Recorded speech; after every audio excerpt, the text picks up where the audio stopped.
is the home of a used car lot now, and it may be hard to imagine, but it was here that a kid from Ruston, Louisiana, would introduce the country to the drive-through daiquiri. You didn't have to pay bar prices, you had fast service, and you had a quality product.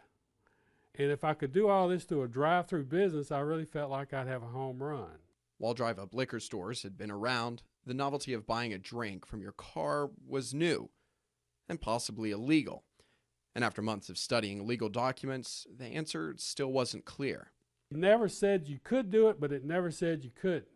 And as the saying goes, fortune favors the bold. If I got away with it for a week and I wasn't arrested, it was legal. But investors and property managers seemed less sure. No one believed that I was actually going to serve alcoholic daiquiris in a drive-through window. However, on a big empty lot with an oyster bed driveway, a metal shed, and a misspelled sign, the nation's very first drive-through daiquiri opened for business. Opening day, I went to the store. I made all the drinks and everything, and had no business. I was sitting in there looking out the window of Johnson Street, all the thousands of cars riding by. No business. I was scared. I thought, oh my God, this is a nightmare. At the time, Jay Walker was working at KRVS. Their client, a young, energetic David Ervin, and his business, the curious new daiquiri factory. They were daiquiris. They were good. They were relatively inexpensive, and they were easy to get. And it wouldn't take long for word to get out. When they opened, they just decided they were going to market the heck out of it. Everybody was bombarded with that spot, so you had to have heard it 50 times if you ever drove anywhere. And that jingle just bore its way. I can still sing it for you 35 years later. The Daiquiri Factory, it's so good. You ought to drive in, you really should. But as the popularity grew, so did the controversy. I mean, I knew immediately that it would work. I also knew immediately it would some point in time cause a little bit of a problem.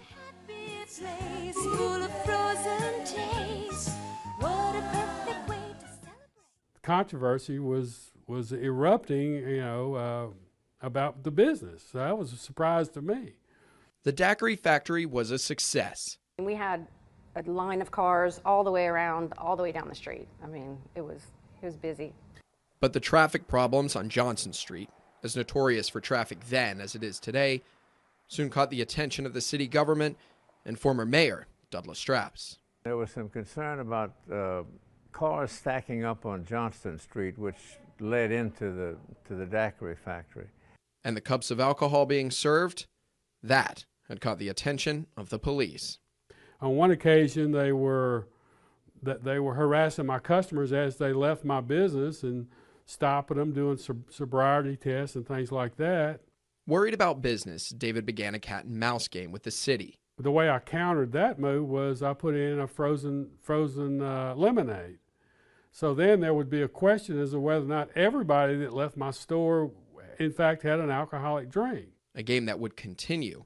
They were concerned about it, no question about it. And if I'm not mistaken, there probably was some debate regarding the presence of such an entertainment location or place. Eventually establishing a precedent to what was considered an open container in the passage of a new city ordinance, prohibiting an open container in a vehicle. I got a copy of the ordinance and read it and tried to determine how best I could operate within compliance of it.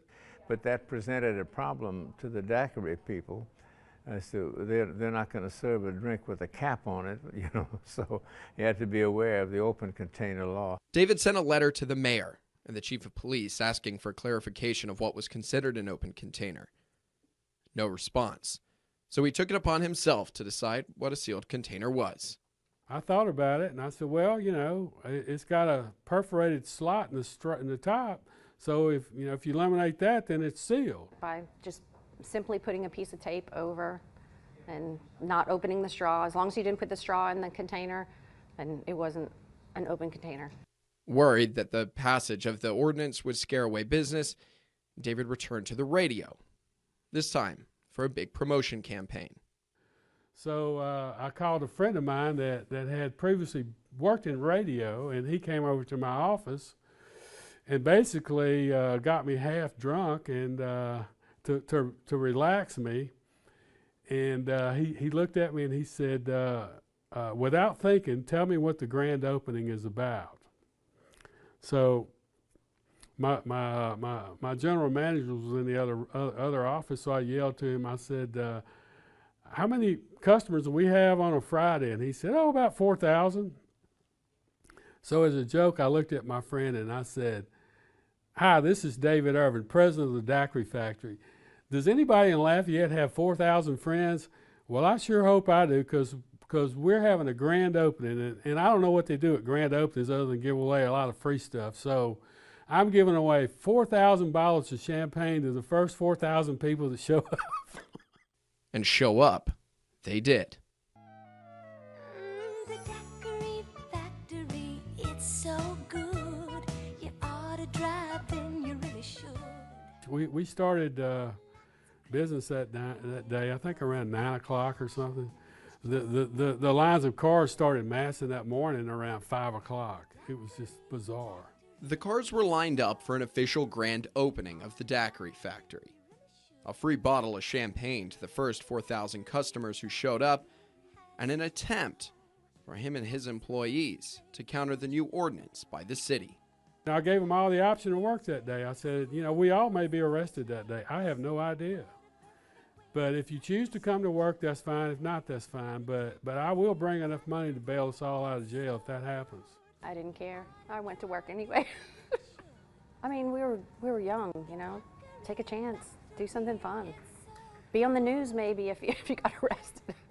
It wasn't long before the place was packed, and with media crews present, it was a perfect time to unveil his solution to the sealed container. So I went in the store and I came out with a styrofoam cup with a piece of masking tape over the top, and it was just so comical to me. It's like 8 cameras all zooming in on this cup. The party was in full swing. I can remember sitting outside the building was tiny, and we had like these concrete steps, and there was like a big, like a number 10 wash tub, and yeah, we just sat out there and drank champagne. It was fun. But if traffic was troublesome on a regular day, this one would end in a nightmare. There had to be a couple of 100 cars in both directions trying to get to that store. The police were not amused. It looked like the entire force and everybody that was employed at Troop I was there, it looked like. The whole side of the road was just full of state trooper vehicles. Then all of a sudden, in unison, in mass, they all just walked across the street, lined up shoulder to shoulder. Driver's licenses were checked, citations issued, and the more citations issued, the more irritated people got. All mayhem broke out. A lot of the customers in line were just infuriated at the idea of them, you know, writing them a ticket where they're trying to patronize the business. In the end, no one was arrested. But David estimates that around 40 citations had been issued. I knew that I had to do something to get those tickets expunged, you know, for my customers. So the battle between the Daiquiri Factory and the city would head to court. I didn't have a case, or it's too controversial, you know, and so forth. I went through 24 attorneys, and none of them would agree to do anything. Most of them wouldn't even take my calls. The dust behind the now infamous grand opening had settled, and in an attempt to expunge the citations written to his customer, David was struggling to find someone willing to take on the city. Minus always loved controversial lawsuits. He loved being in the limelight. He loved challenging the law.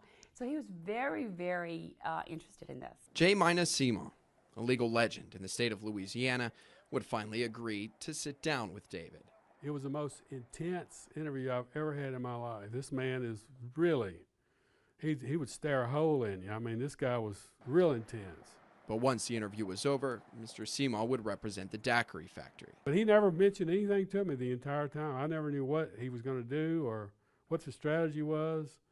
He was probably doing research or seeing where he could set new law and go forward with it and make sure that what he was going to file in the judicial system was the right paperwork. and with the right paperwork and a date set, the day of the trial arrived.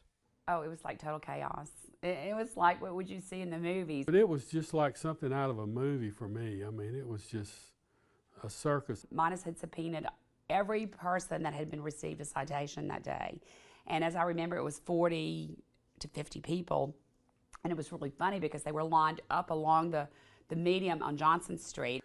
News people all in the lawns, rushing up, trying to get comments, from all of us as we were walking in. The tickets would end up being expunged, but there was a more permanent precedent set by that court case. A simple tape around the cup to seal it. The case set the standard for what would and would not be considered a sealed container and changed the landscape of Louisiana forever. Daiquiri shops started popping up all over the state like anthills. David was very brave, I think, at the time, what he did. He had an innovative future thought, and he moved on with it, which took a lot of courage. It's still pretty unique to this area, which is kind of a surprise when you get right down to it. It was a fun place to work. It was an anomaly, it was unique. So, and now they're all over the place. There are now at least 10 daiquiri stands in Lafayette alone, all of them taking their cues from a small metal shed with an oyster driveway and a misspelled sign that once sat at the end of Johnston Street. I am sentimental, I guess, about all that, and it was just a vacant lot then, and now it's